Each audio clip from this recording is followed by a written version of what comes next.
Hello juniors, நம்ம ஏற்கனவே 2 பதிவுகளில் பதிவு பெற்ற அந்த அறிக்கையை மேஜிஸ்ட்ரேட்டுக்கு அனுப்பணும்.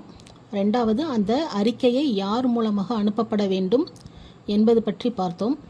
இப்போது அந்த மேஜிஸ்ட்ரேட்டு அந்த அறிக்கையை பெற்றவுடன் அவர்கள் என்ன செய்ய வேண்டும், அவர்களுக்கு உள்ள பவர் என்ன, அதை பற்றி சொல்கிற செக்ஷன் தான் 159 ஆஃப் சிஆர்பிசி.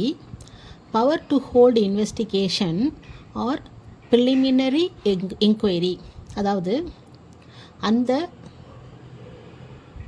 அறிக்கையை பெற்றவுடன் அத்தகைய மேஜிஸ்ட்ரேட் என்ன பண்ணலான்னா டைரக்ட் உத்தரவிடலாம். டைரக்ட் அது எதுக்கு உத்தரவிடலாம்னு பார்த்தீங்கன்னா, 1 பெற்ற உடனே ஒரு இன்வெஸ்டிகேஷனுக்கு உத்தரவிடலாம்.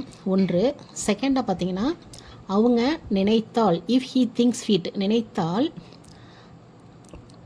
என்ன பண்ணலான்னா அந்த அறிக்கையின் பேரில் ஒரு ப்ரிலிமினரி இன்கொயரியை பண்ணலாம், அல்லது அந்த சிஆர்பி சொல்லப்பட்டவாறு டிஸ்போஸ் பண்ணலாம். இல்லைன்னா இந்த 2 விஷயத்தை செய்ய சொல்லி அவர்களுக்கு கீழே உள்ள அந்த மேஜிஸ்ட்ரேட்டுக்கு அந்த மாதிரி செய்ய சொல்லி பணிக்கலாம். இதுதான் இதில் சொல்லப்பட்ட விஷயங்கள். அதாவது அறிக்கையை பெற்ற பின்பு அவங்க என்ன செய்ய வேண்டும் என்ற தலைப்பில் தான் சொல்லியிருக்காங்க. மேண்டேட்டரி கிடையாது. இதே ஆஸ்பெக்டில் பிஎன்எஸ்எஸில் என்ன சொல்லியிருக்காங்கன்னு பார்த்தீங்கன்னா, செக்ஷன் 178 இதே power to hold investigation or preliminary enquiry பற்றி சொல்லுது. அதில் சேம் கண்டென்ட் தான், எந்த ஒரு மாறுபாடுகளும் கிடையாது.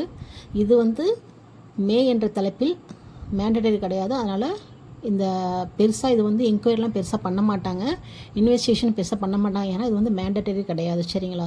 இதுதான் 159 சொல்லப்பட்ட அந்த விஷயங்கள். கரஸ்பாண்டாக பிஎன்எஸ்எஸில் 178 சொல்லப்பட்டிருக்காங்க. சரிங்களா? நெக்ஸ்ட்டு அடுத்த பதிவில் பார்க்கலாம். தேங்க்யூ.